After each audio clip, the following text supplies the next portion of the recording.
Magandang umaga po sa inyong lahat. Nandito po ako ngayon guys. Kasama natin si kaibigan natin Dwinding tatay ni Shoto. Ngayon po, narito po ako dahil po meron po akong ipapaabot tungkol po ito sa kalamidad na lindol. Yung sinasabi nila na the big one, tsunami. Ngayon po nakakatakot po ito kapag ito ay mangyari. Kaya ipinatingnan ko talaga kay kaibigan doon sa kanila para po maipaabot sa inyong lahat.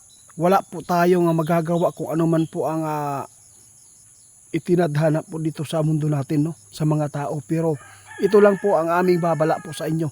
Nakita ng ating kaibigan at saka nakita po ninyo sa mga balita ngayon sa GMA, ABS-CBN na yung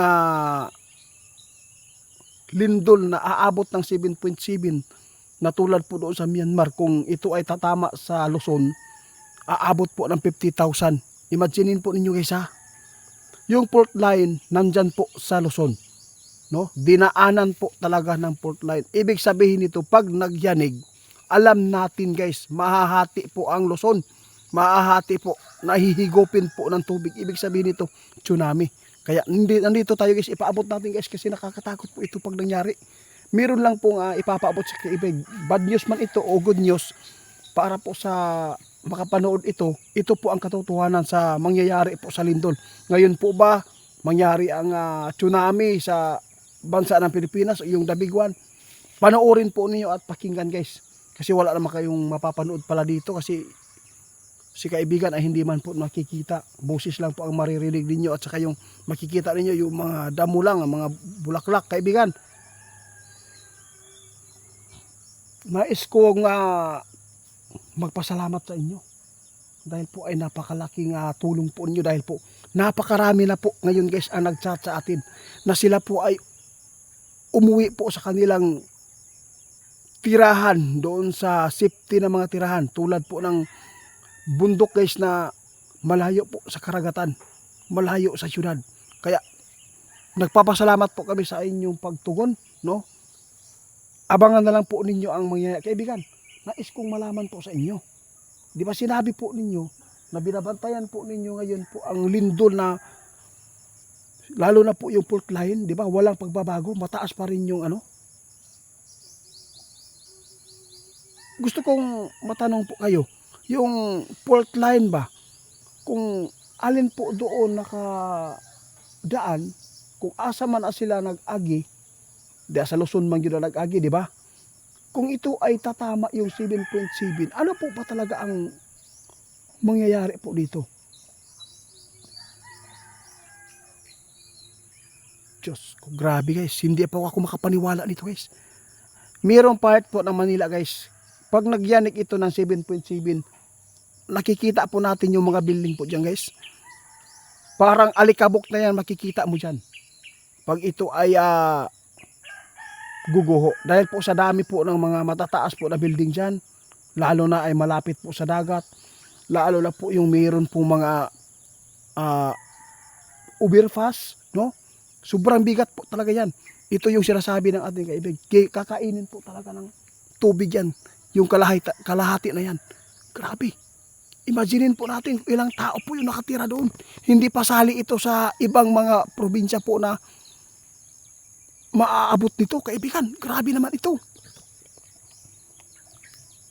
Pero pwede kong malaman kaibigan, meron po bang good news po na maipaabot po nitong tungkol dyan, yung tsunami? Sa tingin po ninyo, mangyayari po ba talaga ngayon? Sunod buwan, guys, karon nga bulan guys, dili daw na may tabo ang tsunami ha, hindi. At saka yung sa sunod buwan, hindi pa. Pero ang gusto kong malaman kaibigan kung kailan. Ay tama no, sinabi nyo na pala na hindi po ninyo alam kung kailan ito, kung anong oras, kung anong buwan. Kasi sinasabi po nila guys na maghanda kayo. Kasi po sinabi po nila noon na sa 2025 talaga ay meron po talagang malalakas po na mga lindol. Pag sinabi po yung 6.7, malakas na po yan. No?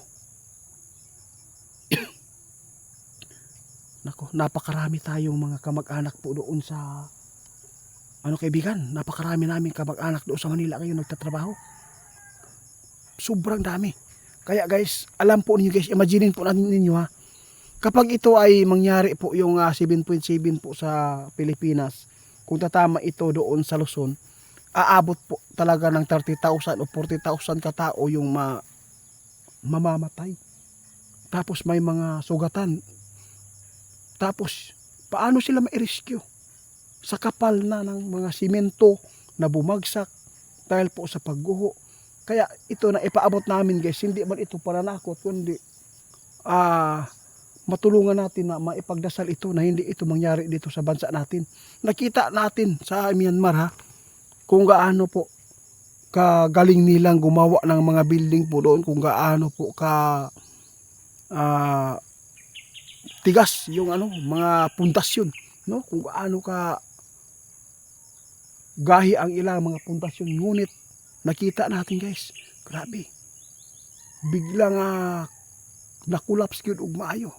Lalo na nakita natin yung building na doon sa Manila, sobrang dami, nagdikit-dikit. Pag ito, yung isa magnatumba yan, maghawa-hawa yan. Imaginin po natin guys, grabe. Dapat po talaga na maging alerto tayo. Kaya nagpapaabot po yung PBORCS sa GMA din, kung ano man po ang kanilang mga babala, dapat gawin natin. Huwag po natin hayaan ba maghintay na porket nandyan po tayo sa meron tayong narintahan po ng mga ganyan pong mga building, magpaiwan na lang tayo.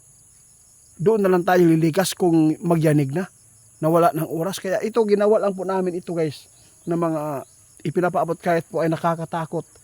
Nakikita talaga ng ating kaibigan na mayroong magaganap po talaga na lindol na malakas po sa Pilipinas ngayon.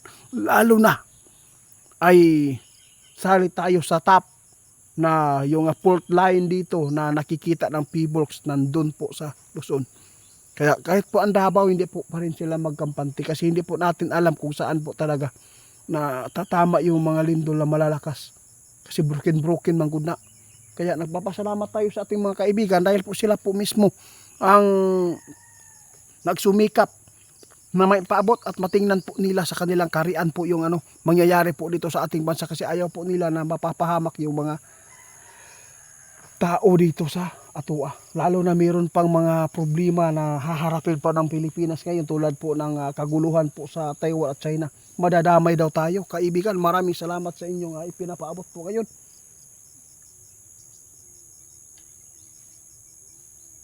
Kung sa tuwing po ito ay mangyari man guys, yung lindol, kung mayroon man kayong